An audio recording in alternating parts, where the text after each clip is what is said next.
Hi, friends. Welcome to the Wellness Lifestyle Community. I'm Cecilia, your health coach and culinary partner in today's live cooking class. My goal on this channel is to give you healthy and tasty recipes that will boost your well being. So let's get started with today's breakfast cookie recipe featured by Chef Nisa at Rainbow Plant Life.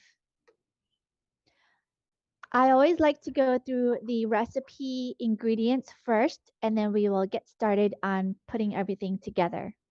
Please let me know if you have any questions or if there's any sort of delay in the broadcast. I'm all new to this, so we will fumble through this together, hopefully not too much. So first of all, we are going to use organic rolled oats. Always use organic oats because they are heavily sprayed with glycosates, aka Monsanto chemical that will affect your hormones and have long-term health detriments. So please always use organic rolled oats. It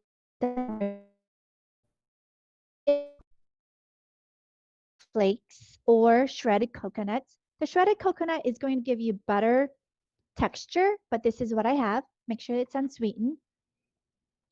Baking powder, baking soda, and sea salt. If you follow me here, you know I'm always going to have pink Himalayan salt. For our vegan egg, we are going to mix it with ground flaxseed, as well as our wet ingredients is going to be your choice of nut butter. I always prefer like the runny kind of nut butter if you have, like such as tahini. You can always use almond butter, peanut butter. I actually made this recipe with, what was it? Sunflower butter. No, is it sunflower butter? Um, and it turned out green, and I was a little bit taken aback because I thought I had mold, but it wasn't mold. It's just the natural occurrence of sunflower butter. When you bake in the oven, it turns green. So if you're using sunflower butter and it turns green, your recipe is perfect and will taste delicious. It just looks weird. Next, we are going to need maple syrup and vanilla extract. So first things first, the flax egg will take the most amount of time. So it takes about 10 to 15 minutes for it to set up. So we are going to go ahead and get that started first before we mix all the other goodies. For the flax seed, aka vegan egg, we are going to take 2 tablespoons of the ground flaxseed into a small glass bowl and combine that with 5 tablespoons of water. Let me grab some water.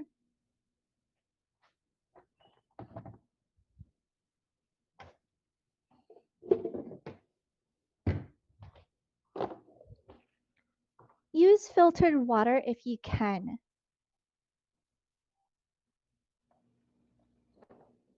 Okay, here we go. Let's get our 5 tablespoons in here.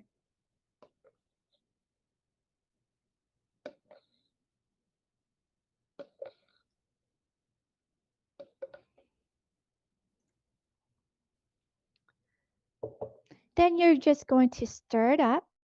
It's going to look liquidy and runny right now. As it settles about 10 to 15 minutes, it will thicken up and look like the same consistency as an egg. So I'm going to set this aside. Make sure, learn from my mistakes. Set it aside to where you will see it when you mix all your ingredients together because I think a couple times I forgot to add it. All right. Next, we are going to preheat our oven to 350 degrees with your 2 racks in the top third and bottom third of the oven. And in a large bowl, we are going to mix the dry ingredients. We are going to start with our rolled oats. So let's scoop out 2 cups of rolled oats.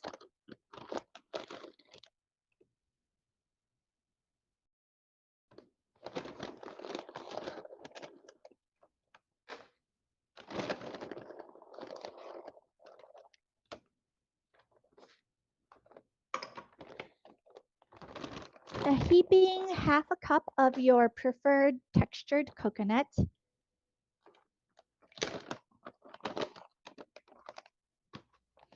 Here again, I have the unsweetened coconut flakes. I'd say that's a heaping half cup. I could have put it in the blender, made it a little bit more shredded, but I'm feeling lazy today. So we're going to make this simple on us. And we are going to proceed with the half teaspoon of baking powder. Go ahead and measure that and get it flattened out, as well as half a teaspoon of baking soda.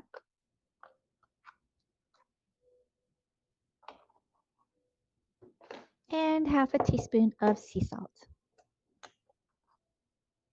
Hope you're all having a really good day today so far.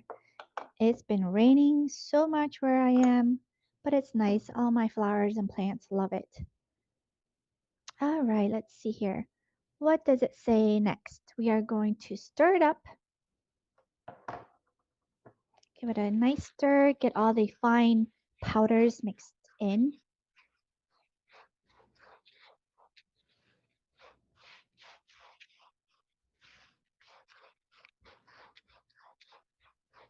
Set that aside. We are going to mix in the wet ingredients, which is 2 tablespoons. Oh, that's a flaxseed meal that we are going to let sit for a little bit. Let's go ahead with our nut butter, 3/4 cup.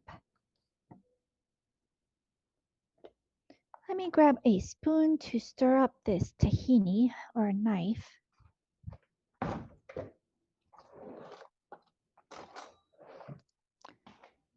This recipe never fails me. I have made this probably at least 10 times. I make it every month. I freeze in batches what I eat during the week, which is about 5 cookies a week. And I freeze it in batches. So I put 5 cookies in the refrigerator and then the rest in the freezer. So as I finish it and I want some more, I just thaw it out on the weekend. So I have it ready for the week. We're going to do 3/4 cup of nut butter. And I always get creative with the mix-ins, try all different kind of mix-ins. Such a budget-friendly recipe, time-friendly as well. It's super easy to make. You can't really mess this up. I usually have this on the go when I'm in a rush in the morning or before a workout, a couple hours before a workout or after a workout. It's really versatile. You can even get even more creative if you want to add protein powder to it. You certainly can.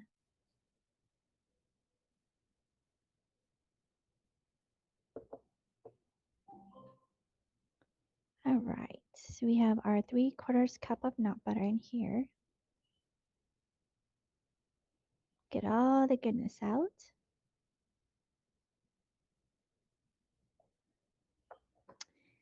Along with half a cup of maple syrup.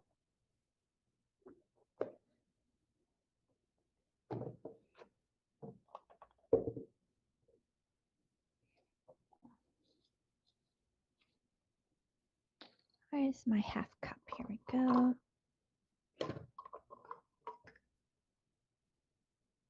Any maple syrup is fine, whatever you like. Again, if you want to get creative with the flavors, you can use, I think I've seen like those flavored bourbon syrup. That sounds really good. Maybe I should try that next time. I think I've seen like blueberry syrup. If you mix that with some dried blueberries, that would be good. And 1.5 teaspoon of vanilla extract. Let me just check to make sure I'm not missing anything here. 1.5 teaspoon vanilla extract.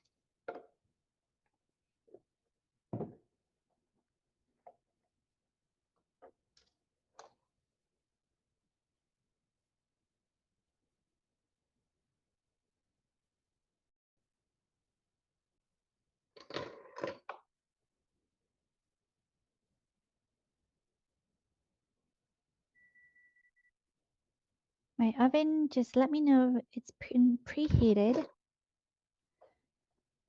Let's go ahead and stir up our wet ingredients.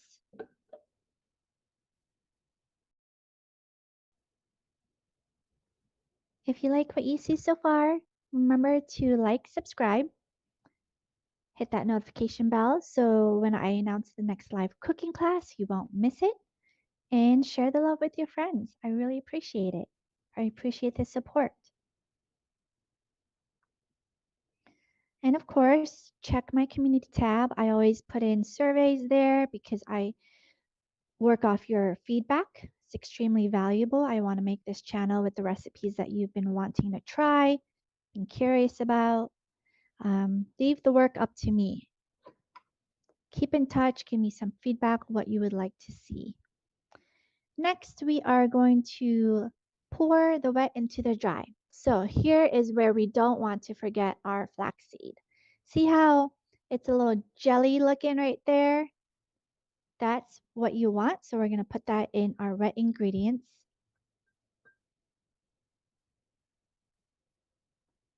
And stir that up.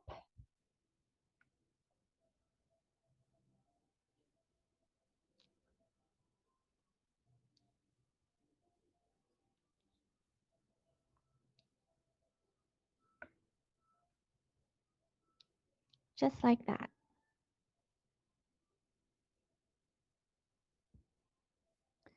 To our dry ingredients, we are going to add our wet. So let's bring up back this large bowl and add our wet ingredients.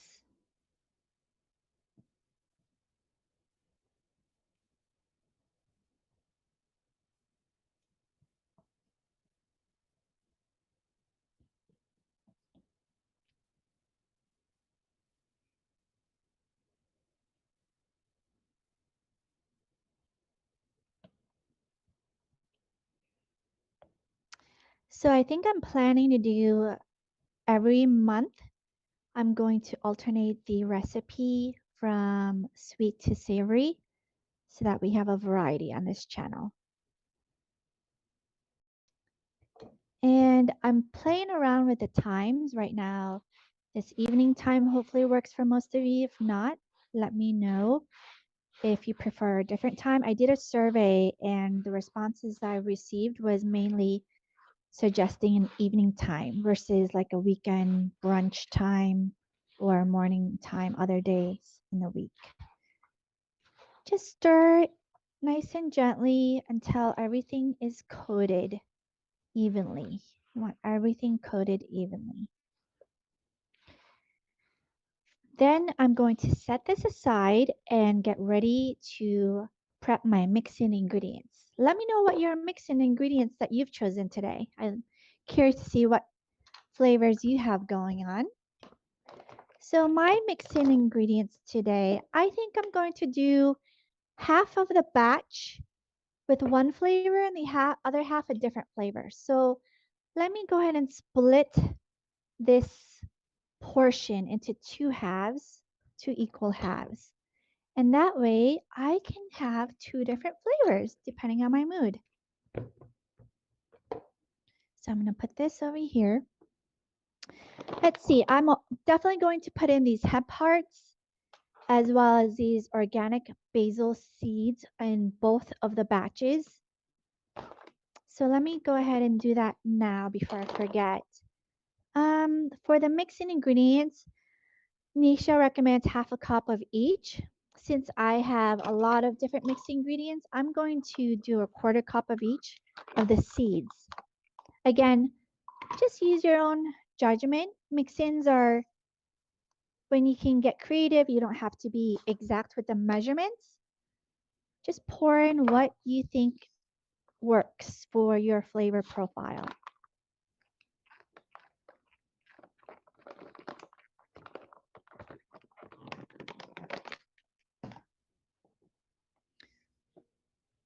And then I'm going to scoop a little bit of the hemp seeds, pour a little bit in one batch, a little bit in the other.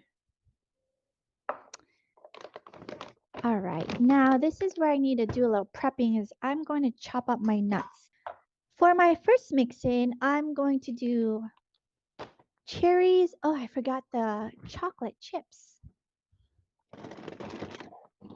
So I got these new chocolate chips by Lily's.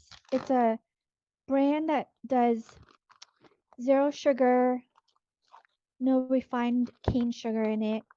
And she had this new flavor called hot cocoa chocolate chips. So I'm going to add that in my batch along with my organic Bing cherries. This is one of my favorite mix-ins are the cherries and the chocolates. So I'm just going to chop these chocolates up a little bit more. They arrived melted in the packaging, so I have to work with these lumps here. I know we're not complaining about chocolate lumps in our breakfast cookie, but we gotta spread the love.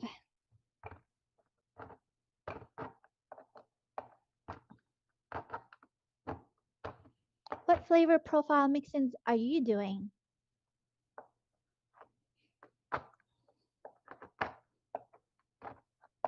I'm trying not to get chocolate splattering all over my kitchen here. Yeah, not fun to clean up.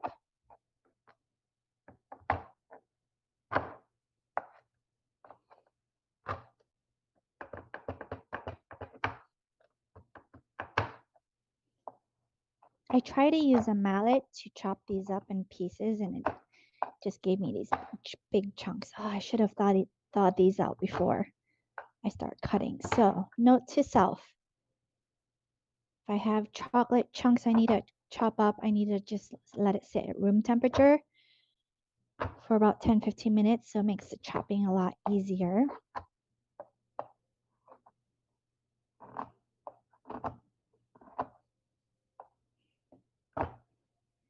So I will add these chocolates to my first batch.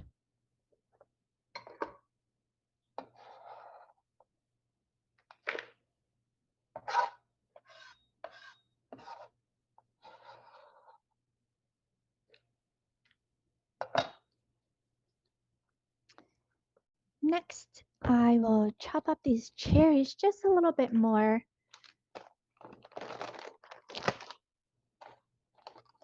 Because they do come pretty large, so you can see I don't really want those big bites in there. I'm just going to do a quarter cup of these large mix-ins.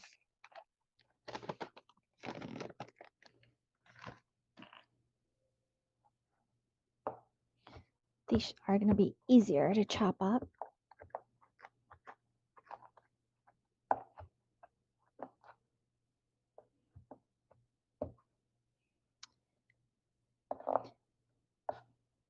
I make homemade cold brew, and I love my homemade cold brew with these breakfast cookies.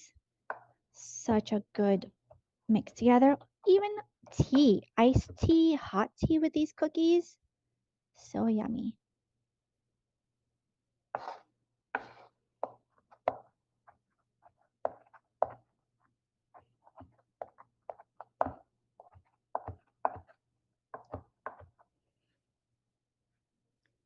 I'm going to add these to the bowl.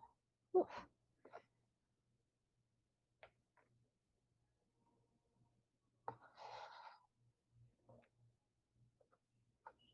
So that is going to be my first batch. Dark chocolate hot cocoa chips with organic Bing cherries with hemp seeds and basil seeds. For my second concoction, let's see here. I have some cranberries. What do you think would go well with the cranberries? Cashews, walnuts, or pistachio? Oh man, I should have thought. What do you think? Which one should I do? So I'm definitely going to do cranberries. I'm going to give you guys some time to vote what I should add with the cranberries. My nut options are cashew, walnuts, or pistachios. Let me know in the chat, please.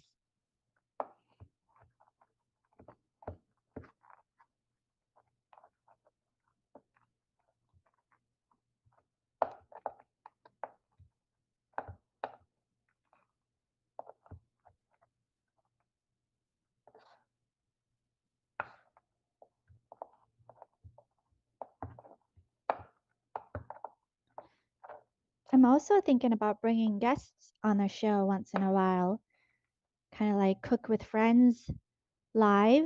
Let me know what you think of that format. Thank you. I appreciate the vote.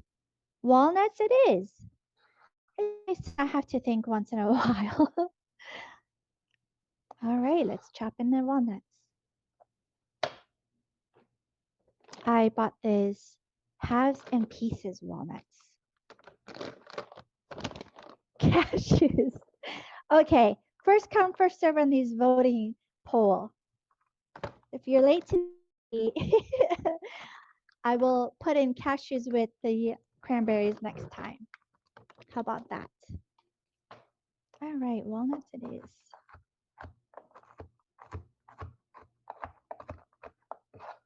Cranberries and walnuts. I'm just going to make a mental note to see how I like the flavor when it comes out so I can add it to the recipe.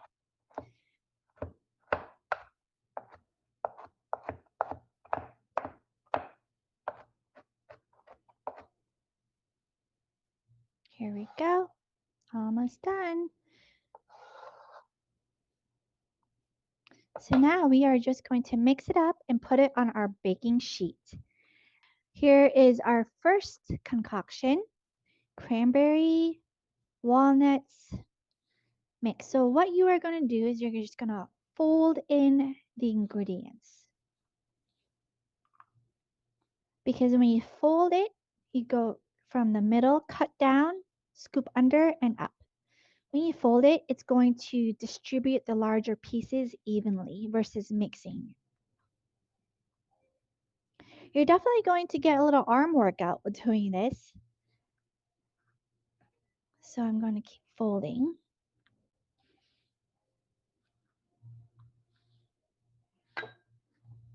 I don't know if you can hear the music in the background, but I am playing some classical music because on my last live cooking class, I asked what kind of music you would like for me to play on the next one. So I'm your DJ also. So this is mixed in. So let me know if you would like to hear something else in the next class or if you can even hear anything at all. Now this one, oh, okay, I can tell by the smell. I already forgot. This is the hot cocoa chocolate chips with the dark Bing cherries. I'm excited for both of these. Now in my class, in my cooking class, just know that whatever recipe I am going to share with you or have us cook together, know that I've tried these recipes several times to make sure they are consistently delicious and easy to make. They're never going to be first time recipes for me. I won't let you sit through that. Okay, here we go. So here's a tip. To make the cookie shape, take your ice cream scooper. We're going to use an ice cream scooper, and for me, I like to put on my kitchen gloves because they do get very sticky. In the recipe, you'll see that the tip is to put the, what do you call that? The mixture in the fridge so it doesn't get as sticky, but I don't have patience for that. I want my cookies now. So I put on my little handy dandy kitchen gloves. These are great when you're handling raw, sticky, anything in the kitchen you don't want to have to scrub your hands through, like garlic. Go ahead and use that. Okay, so I'm going to take my ice cream scooper. I'm going to scoop it and pat it really densely, just like this, and plop it on the silpat, just like that. Before I form this, I'm going to grab my second baking sheet ready so I don't get stickiness all over it. I'm going to spray this baking sheet with some avocado oil. I only have a few more cookies left, so I don't want to waste a large baking sheet just to get the cookies on here. As you can see, it's totally fine if it falls apart. We are going to form it before we put it in the oven. Get it into a nice little tight ball. So let's see, that recipe with those mix-ins gave me 2 sheets of cookies here. Going to scoop the rest of this goodness out of the ice cream scoop.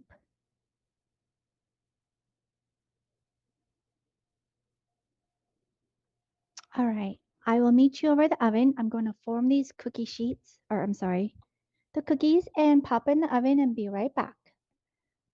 As you can see, there's a little dome. You want to slightly press the top of the cookie so that the dome flattens out and doesn't just burn at the top.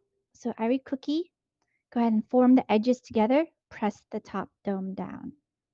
So from here, I'm going to take off my gloves and put these in the oven for 18 minutes.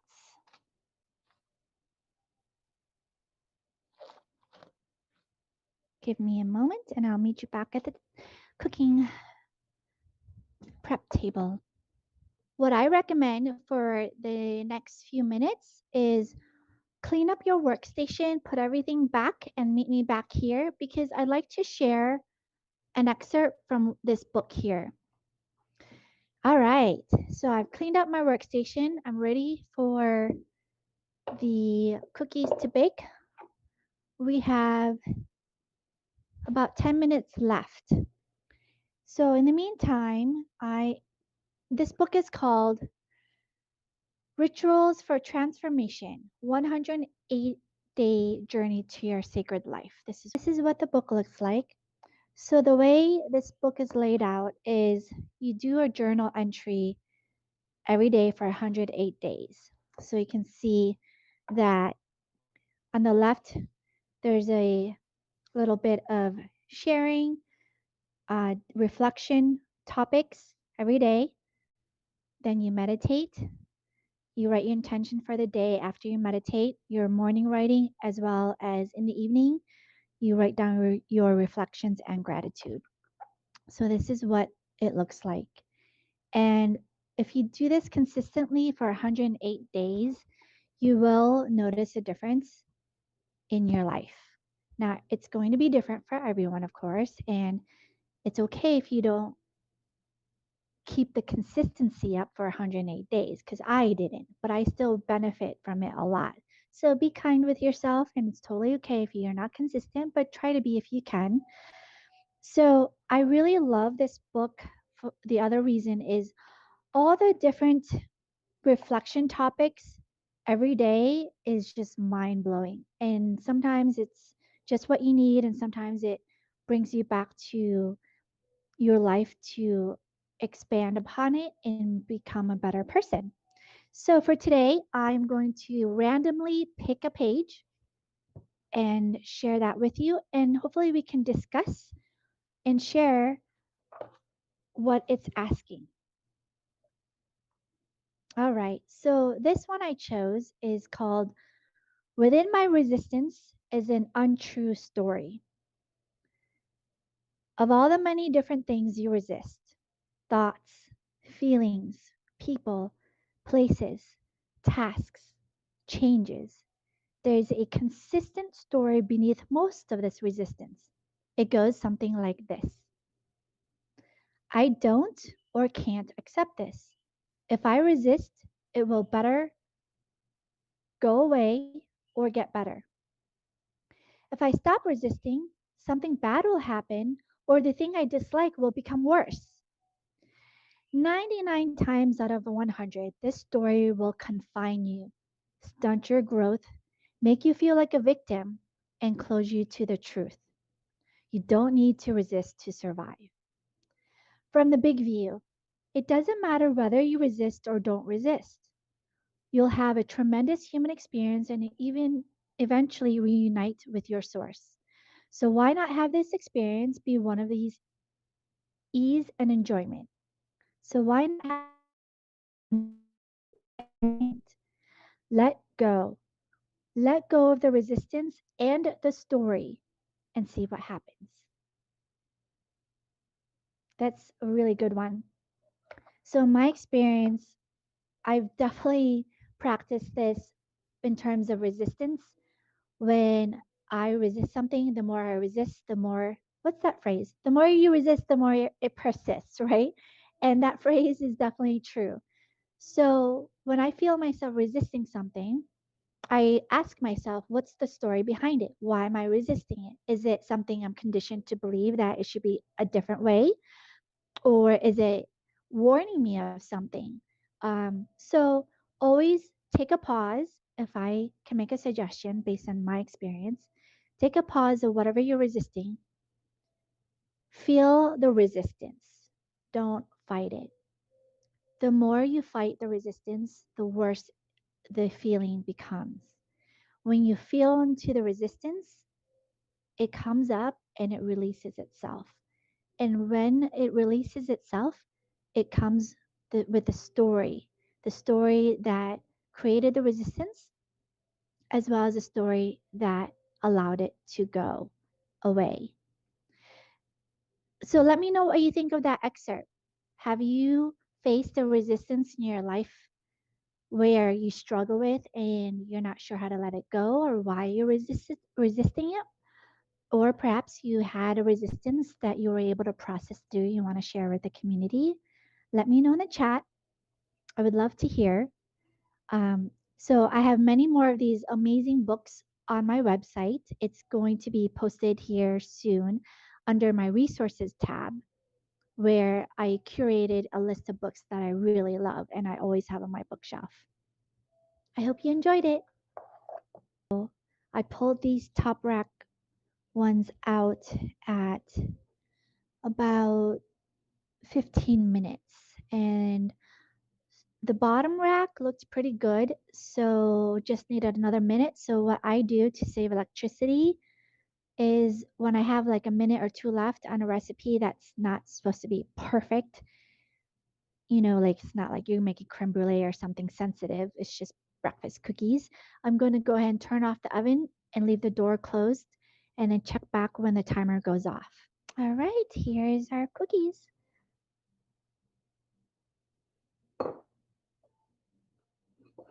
Doesn't that look beautiful? I'm hoping you can see it. Let me pull it up close. Look at that texture. So let's see if I can. I believe this is the. I honestly don't remember. I think this is the cranberry. No. Which one was the second one? Do you guys remember?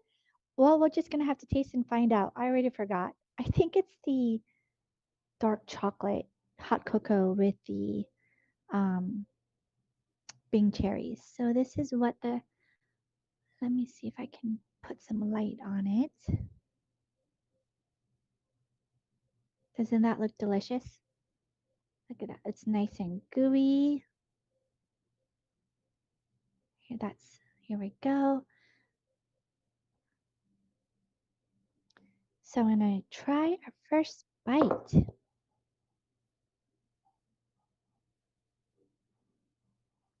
Bon appetit.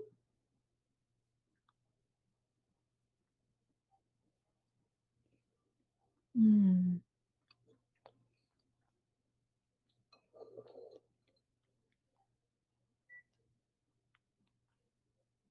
That cookie is perfect every time. I hope you followed along with me because you can see with the mix-ins, I didn't really measure them exactly. And I never measure them exactly. I kind of eyeball like a handful of the mix-ins, and it always comes out perfect every time. So this is a really super delicious recipe, super healthy and clean. If you're craving a cookie, if you need an snack, definitely try to make this. It's really good. As we wrap up today's live stream, I'd like to express my gratitude for each of one of you for being here with me today. Remember to prioritize self-care and support one another. Until next time, may you be well, may you be happy, may you be loved.